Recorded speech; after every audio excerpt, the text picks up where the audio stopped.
apologize for being quite a bit late this week with this week's Prep Talk. That sometimes those weeks happen, don't they? That things just get so busy. And plus it was a holiday week, so I started off Tuesday acting like it was Monday. I've been a day behind ever since. So my apologies, but here we are today doing a fireside chat. It has nothing to do with today's lesson. Alright, we are looking at a new unit. We're starting a new unit this Sunday on June 5th, and it's entitled Transformed, My Life in God's Kingdom. This week we're in session 1, looking at being transformed in my worship. We're looking in Matthew chapter 6, and the point of today's lesson is giving, praying, and fasting are disciplines of personal worship. If you remember back in January and February, we had a unit of lessons entitled Being Distinct. And it was all out of Matthew chapter 5, which is the beginning of the Sermon on the Mount. Well, here for the next 6 weeks, we're going to be in Matthew chapter 6 and 7, completing Jesus' Sermon on the Mount. And just as a reminder, that when Jesus gave that sermon, he was talking to his disciples about his expectations of kingdom believers, of kingdom followers. And so in Matthew chapter 5, as we looked at being distinct, in several different areas. It was, Jesus was showing and telling the folks back then, and of course now, how he expected his followers to be distinct in these different areas. And now we're going to be looking at being transformed in some other areas as well. So, just as a reminder, we're in Matthew chapter 6 and 7, completing that Sermon on the Mount series. Now, today we're in Matthew 6, like I've said several times, verses 1 through 8. Then we're going to skip verses 9 through 15, pick up with verse 16, 17, 18. And here's the reason for that. Those verses 9 through 15 are what we commonly call the Lord's Prayer. And so today we're looking at being transformed in my worship, and even though prayer is part of worship, next week we're looking at being transformed in my prayer. And so we're looking at these particular verses this week. Next week we're going to pick up those verses 9 through 15 and look specifically at being transformed in our prayer. Now Jesus is talking about three main things this week in our text. He's looking at giving, praying, and fasting. And the whole point here is that Jesus is telling his followers that the object of those things, the object of giving and praying and fasting, is not ourselves. It's God. We always have to have that in the forefront of our mind whenever we're worshiping, that it's not about me. It's about God. Now, in verses 5 and verse 16, Jesus uses the word hypocrite.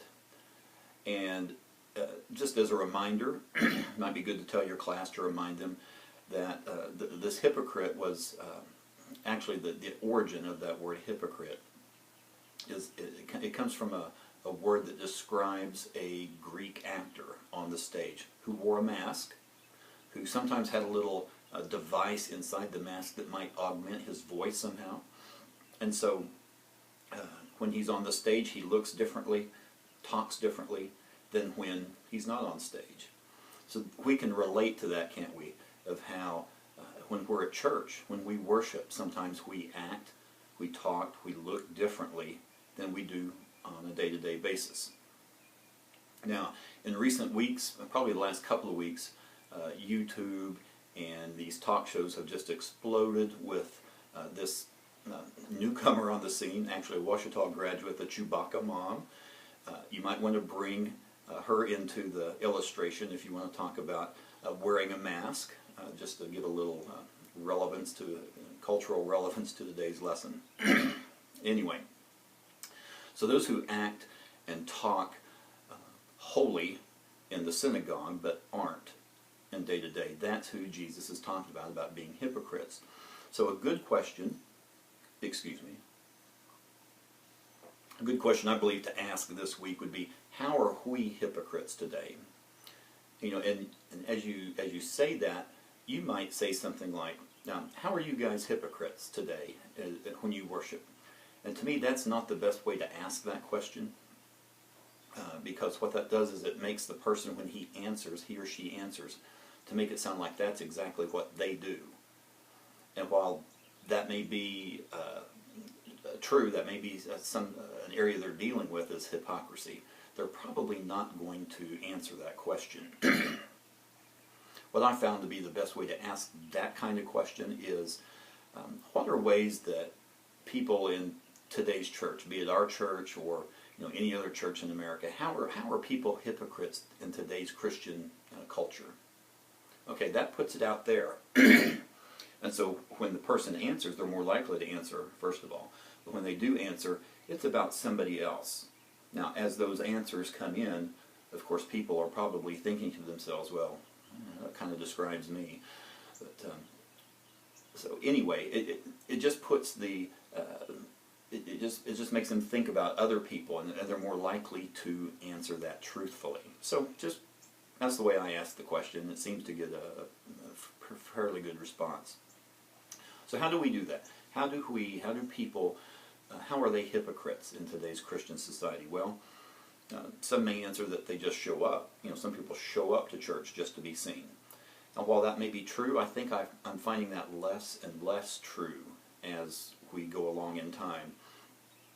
People, at least in my experience at my current church at least, I don't think there's that many that show up to be seen.